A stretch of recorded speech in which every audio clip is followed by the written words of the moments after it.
Welcome to the YouTube channel pure mathematical academy. तो आज जो क्वेश्चन डिस्कस करेंगे ये गेट 2024 में पूछा गया क्वेश्चन था। क्वेश्चन पूछा गया था लीनियर अलजेब्रा से, यानी क्वेश्चन की डिफिकल्टी लेवल की मैं यदि बात करूं तो मैं इसको 2 स्टार से रेटिंग करूंगा आउट ऑफ 5 स्टार। ठीक है, तो क्वेश्चन का सोल्यूशन पे जाने से पहले मैंने क्वेश्चन को ऑलरेडी जूम करके रखे। तुम क्या करो, पहले क्वेश्चन को एक बार खुद से ट्राई करो, उसके बाद ही इसका सोल्यूशन देखना। ठीक है, देखो तुम्हारे पास क्वेश्चन में एक मैट्रिक्स दे के रखा है, ट्रू कॉस ट्रू का मैट्रिक्स जिसका नाम है ए। ठीक है, अभी तुम्हारे पास एक ट्रांसफॉर्मेशन टी दे के रखा है जो कि set of all matrices of true cos true matrices of with complex entries.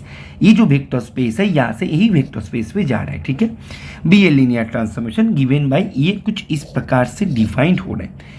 अभी तुम्हें यहाँ पे कैरेक्टरिस्टिक पॉलिनोमियल निकालना है। ये जो ट्रांसफॉर्मेशन है टी, इसका तुम्हें कैरेक्टरिस्टिक पॉलिनोमियल निकालना है। ठीक है, अभी ये चारों में से कौन सा होगा वो तुम्हें यहाँ पे अभी ठीक करना है।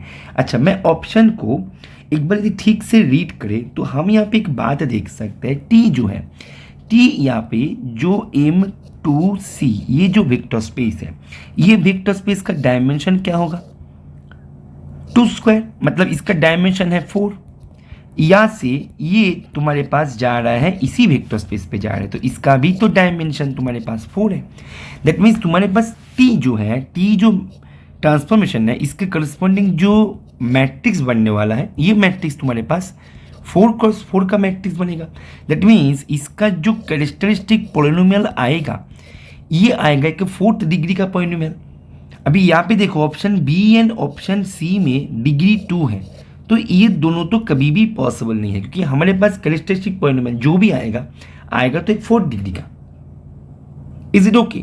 अभी तुम ध्यान दो, अभी हम इसको, तो यहाँ से हमारे पास option B and option C जो है वो डिस्कार्ड हो गया। अभी आंसर जो होगा ए एंड डी में से किसी भी एक हो सकता है। अभी देखो, इसका कैरेक्टरिस्टिक पॉलिनोमियल निकालने के लिए मेरे को सबसे पहले जो जरूरी है वो है इसका मैट्रिक्स को निकालना। तो इसका मैट्रिक्स को निकालने के लिए हमें करना क्या पड़ेगा? इसका जो बेसिस है उसको पहले फाइंड आउट करो। ठीक है, फिर तुम क्या करो, इसके बेसिस के रिस्पेक्ट में तुम इसका ट्रांसफॉर्मेशन को लिखो, जैसे मैंने यहाँ पे कर रखा है। एक बार देख लो, यहाँ पे देखो, मैंने यहाँ पे ये हमारे पास गिवन है, ये बहुत ही ईजी है, इसीलिए मैंने इसको पहले से कर रखा। ठीक है, ये बहुत ही ईजी है और ये तुम्हारे पास ये दे के रखे। तो इसका जो स्टैंडर्ड बेसिस है, मैं यहाँ पे इस बेसिस, ठीक है, स्टैंडर्ड बेसिस की बात कर रहा हूँ, जो ये है ट्रू कॉस ट्रू का मैट्रिक्स है ये। ठीक है, अभी देखो यहाँ पे जो स्टैंडर्ड बेसिस का E1 को मैं यदि पकड़ ले, ये इसको यहाँ पे भेज रहा है और इसको मैं ऐसे लिख सकता है, linear combination of the elements of the basis. समझ में आ रहा है कि नहीं आ रहा है? इज इट ओके और नॉट? क्लियर है? ओके, तो ऐसे करके हम इसको भी इसका रिप्रेजेंटेशन दे सकते हैं, क्योंकि देखो हमारे पास P of B equals to AB ये क्वेश्चन में गिवन है कि T ऐसे डिफाइन हो रहा है। तो ऐसे करके हमने सभी का इमेज जो है वो हमने निकाल लिया। अभी इसका जो मैट्रिक्स है, मैट्रिक्स को हम निकालेंगे कैसे? कि यहाँ पे जो तुम्हारे पास लीनियर कॉम्बिनेशन आ गया, इसका जो कोएफिशिएंट है, कोएफिशिएंट को हम कलम वाइज लिख देंगे फर्स्ट वाला का। तो ऐसे हम कलम वाइज हमने इसको लिख दिया। ऐसे करके सेकेंड में जो कोएफिशिएंट्स है 0 0 0 2, देखो हमने कलम वाइज वही लिखा 0 0 0 2। Is it okay? क्लियर है? तो ऐसे करके हमने इसको 2 0 0 0 2 0 0 0 एंड लास्ट कलम जो है वो 0 2 0 0 0 2 0 0। बस तुम्हारे पास यहाँ पे टी जो है, टी का मैट्रिक्स निकल के आ गया।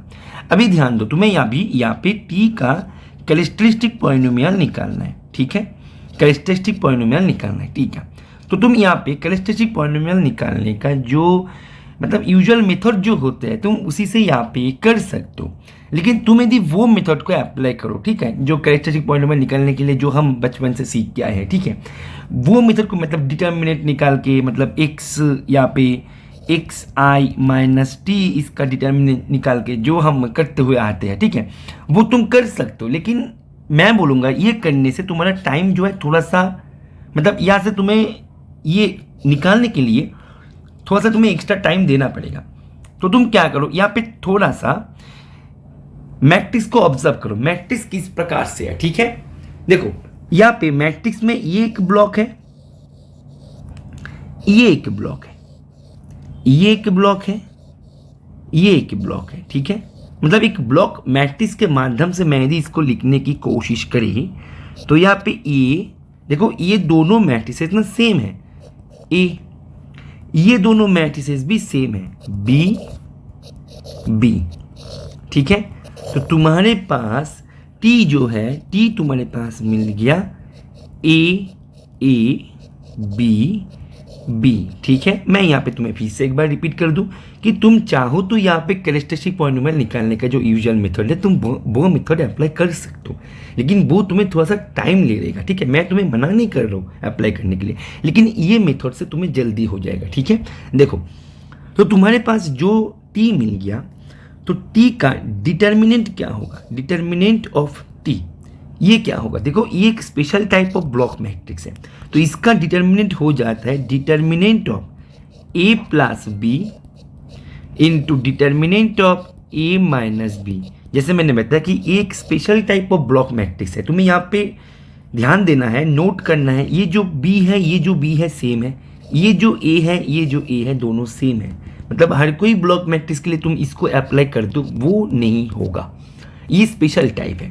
तुम देख सकते हो यहाँ पे तुम्हारे पास ये भी सेम है, ये भी सेम है, ठीक है। Is it clear? तो ये बहुत ही वेल नोन थ्योरम है, ठीक है। रिजल्ट के नाम से भी तुम इसको बुला सकते हो, ठीक है। Okay fine.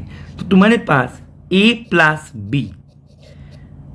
बी मैट्रिक्स होगा क्या, ए तुम्हारे पास था 0 0 0 0 प्लस बी तुम्हारे पास क्या था 2 0 0 2, तुम्हारे पास ये हो जाएगा 2 0 0 2।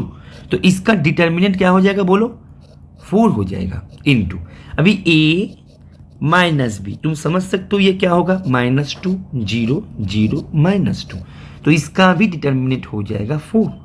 तुम्हारे पास डिटर्मिनेंट ऑफ टी ये हो जाएगा 16, ठीक है। तो तुम्हारे पास डिटर्मिनेंट मिल गया 16, तुम्हें निकालना क्या है, कैरेक्टरिस्टिक पॉलिनोमियल ऑफ टी, ठीक है। टी का कैरेक्टरिस्टिक पॉलिनोमियल तुम्हें निकालना है, तो मैंने पकड़ लिया कि इसका कैरेक्टरिस्टिक पॉलिनोमियल जो है ये बन जाएगा x raise to the power 4 plus a3x³ plus a2x² plus a1x plus a0।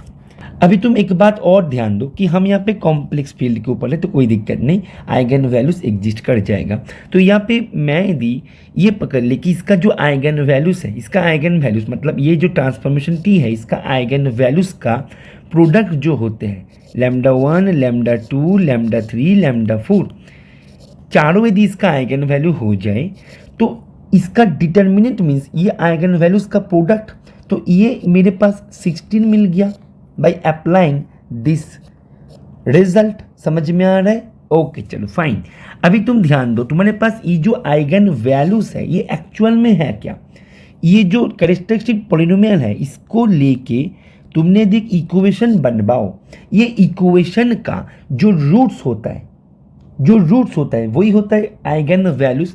हम यहाँ पे कॉम्प्लेक्स फील्ड के ऊपर है तो यहाँ पे आइगन वैल्यूज जो है वो एग्जिस्ट कर जाएगा, तो यहाँ पे कोई कन्फ्यूजन नहीं है हमारे, ठीक है।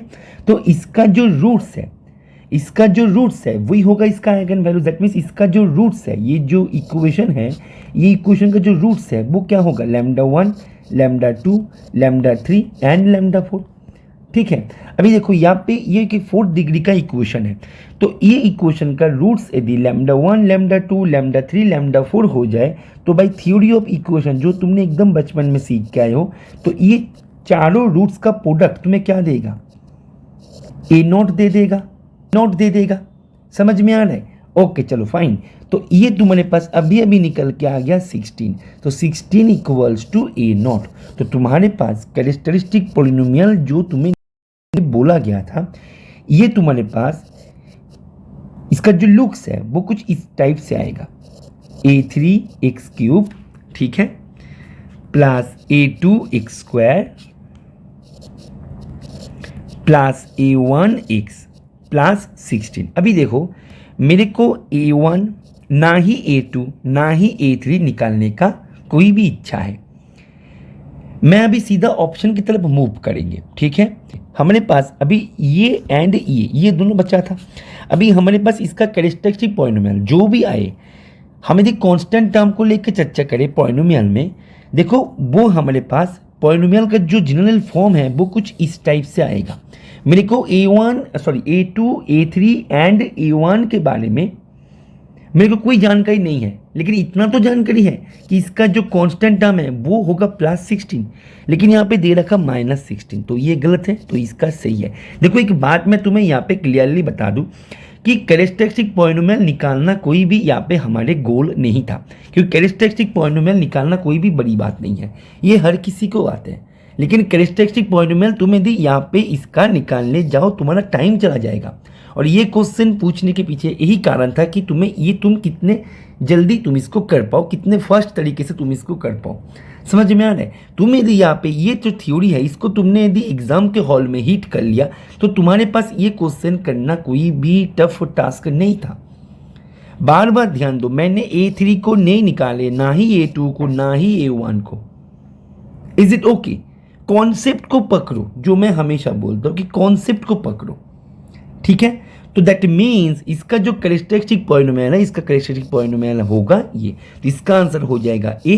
तो आशा करेंगे ये सॉल्यूशन तुम्हें समझ में आ गया होगा, और हमारे रेगुलर कोर्सेज में ज्वाइन करने के लिए तुम इस नंबर पे कॉल कर लो या फिर व्हाट्सअप करके भी तुम उसके बारे में जानकारी ले सकते हो। ओके चलो, थैंक यू, पढ़ते रहो, हैप्पी लर्निंग।